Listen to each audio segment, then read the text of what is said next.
Hello Sasquatch throwers, welcome to Driveway Drills here out in Lake Stevens, Washington, where the Sasquatch Throwers Club originated. Myself and Cameron Elisar are the co-founders of this club here in the Pacific Northwest. We are north of Seattle, about 30 minutes. So in light of our current situation that we're all in, I know we're at home and looking for fun things to do to stay productive and active. I wanted to start a YouTube channel where we focus on different types of throwing mechanic drills that you can do in your driveway, hopefully with equipment that you may find at home. The number one thing that you're going to need to do throwing drills is some kind of piping or stick. So I have, as a coach, I have PVC pipes already on hand, but you may not have one. You could also use a broom handle, you could use a shovel, you could use wrapping paper tube, anything long and cylinder that you can hold on to. Ideally something that has a little bit of substance or weight to it. So throughout our various different types of drills, I'll talk about equipment that you may try using, and we're going to talk a lot about the different mechanics and sequencing involved of different aspects of throwing. Today I'm going to talk to you about the front of the circle, what we do in our power position, and I'm going to be speaking more generic, as in things that are aligned both for shot put and discus power throws. I hope you find the information helpful for you and enjoy your time drilling and preparing for those throws as soon as we're able to get back out into the field and see what we can do. Just make sure you're doing so safely. As you know, in the world of throws, we've got to be extra careful with what we're doing and always checking our surroundings before we get started. So as we're working through our different components of a power throw today, you're going to hear me reference connection and activation, and those will mean two different things. When I speak of connection, I'm talking about your ability to recruit muscles and stabilize through a joint. When I'm thinking about activation, we're still recruiting muscles, but it's more how are we activating the muscles at the appropriate times to create force or power. And those are going to be really important in all aspects of the throw, but they're going to come in today when we're discussing our power position. So first, thinking of the basics for our power position, we always want to start with a staggered stance. So I am a right-handed thrower, so that means that my left foot needs to be slightly behind my right toe. So I like to do an instep and then step out, so that way when I turn through my right hip, I can open my hips and both hips are squarely facing the direction of the throw. If I have a reverse stagger, meaning my left is in front of my right, now when I try to turn that backside into the throw, this is blocking my hip from coming through, so I cannot get my hips squared to the direction of the throw. So really important that we have that slight stagger, so when we turn, both hips are facing the direction of the throws, because the hips are ultimately going to determine the path of the implement and the power that we produce. So we're going to talk today about two parts of the power throw. We're focusing all on the lower body. So one component is our lower body block. So that's our non-dominant side. So for me, that is my left side. And at the time of the release, when I go to throw, I want to see this left heel drop and a really firm connection from the left heel to the knee, all the way up to the hip and through the glutes, that this side is really firm and strong. I like to think of it as my cement wall. Like I just built a concrete wall with my body. That way, as my right side is activating and using that power, when it goes and hits that cement wall, we see some acceleration to that right side and whipping action around that left hip. So really important that we have that stabilization so we can accelerate the right side around. So the first drill we're going to do today is going to focus on that. So we're going to do a turn and press into our power. So we're going to start with our body weight over our right leg. I like to think that my hip is on the back side of my knee and my knee is stacked on top of my ankle. So I have 3 points of contact here: hip, knee, ankle. And we want a nice straight line as we're doing this. Okay, we don't want our hip in the middle. We don't want it too far. We want it just right on top of that foot, almost like doing a single leg squat. And I'm just going to set down my non-dominant leg, again, slightly behind that instep. Okay, so we're going to get started. We're going to hold the stick at our chest, just under our shoulders. And as we turn, we are going to be connected through the right side, but activated, turning through the ground, turning through the knee, but also the hip as well. They're gonna come around together.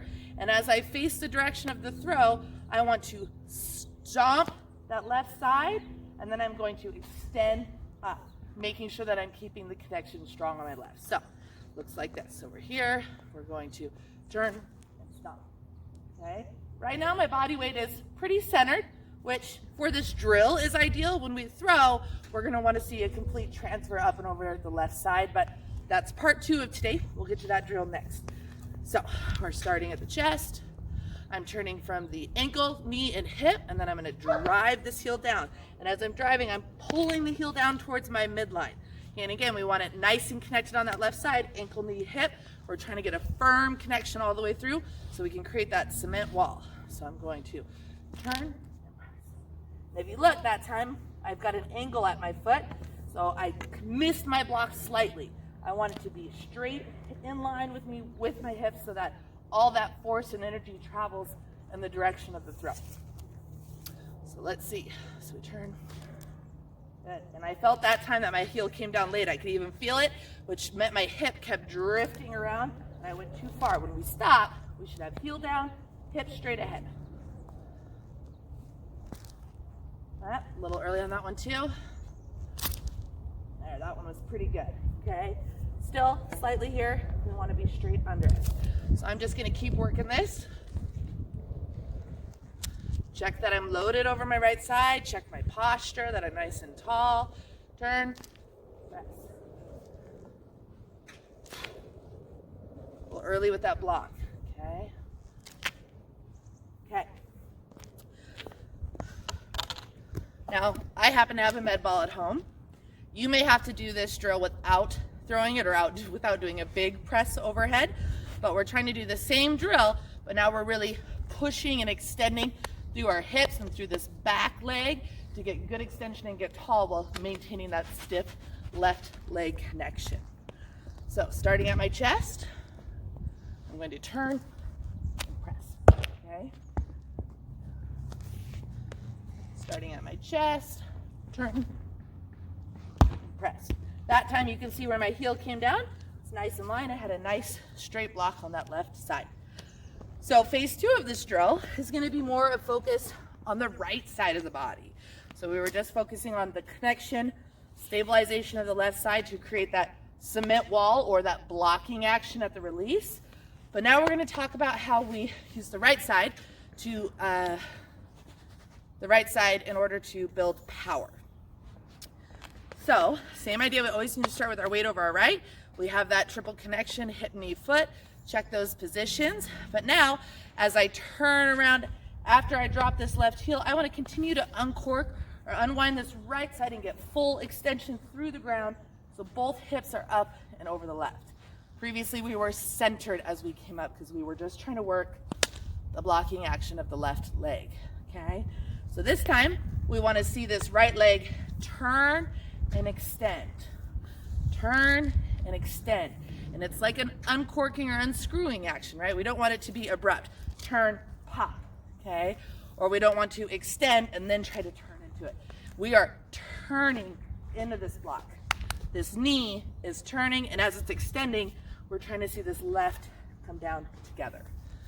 So this time we're going to do a press out as we go to help us, or help remind us to push out over that left side of the leg and transfer our body weight. So I start over my right, check my posture. I'm going to turn and push. Okay, let's try that again. I'm a little bit off balance. Check my posture. Turn. Oh, that's good. Okay. Turn and push. This way, I know now I can look and lift my back leg. My hips are square in the direction of the throw. I've got a nice firm left side. That was a pretty good repetition. So come back, turn and press. Okay. Again. Check here that I push my weight all the way up over my left, looking at my hips. Ooh, not quite, I'm a little bit off, right? We're aiming for that nice squareness, and you can tell that my heel's back, so that means that my hips are here, right? If I pull my heel square under me, perpendicular to my hips, that's gonna allow my hips to be forward. So each repetition, we need to be checking these things and having a focus for our next one. So for me, my focus may be now to make sure I'm dropping that heel straight in line. If I remember my last reps, the previous drill, that was also an area where I needed to improve. Okay, so turn, press. Let's see, hips. Okay, hips are pretty square. Again, I have a little bit off, so I'm just dropping that heel a little bit early. It's really hard to find that perfect spot, and that's why we do mass repetitions, really trying to feel it out and find when this right leg is fully extending, right before I release, boom, drop the heel. Because what we want to do ideally is create that whipping action where the left side is nice and firm and strong. The right side is pushing, accelerating, developing power, and it's going to come around, hit that cement wall, and accelerate that lever, your arm, out into the implement. So it's really important that we maintain a strong left hip.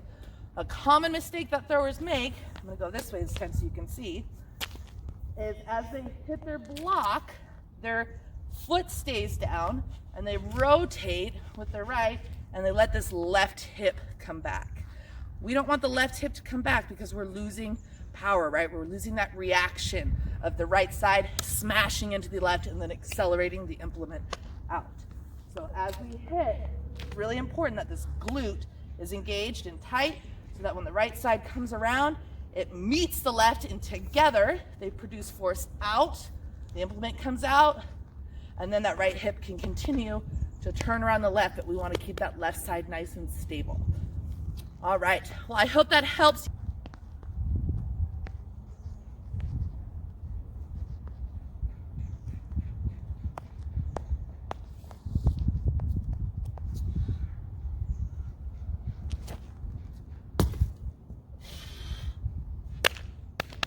Straight left leg focus here.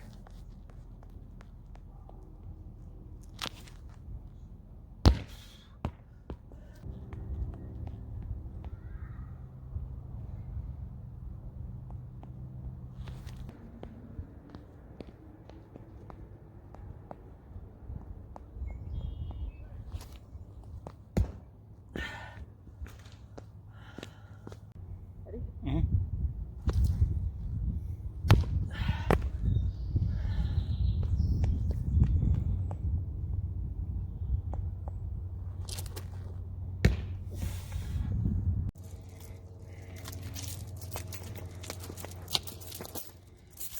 Subscribe to Sasquatch Throws channel to learn about all 4 of the throwing events: the hammer, the javelin, the shot put, and the discus throw. We look forward to making you a better thrower.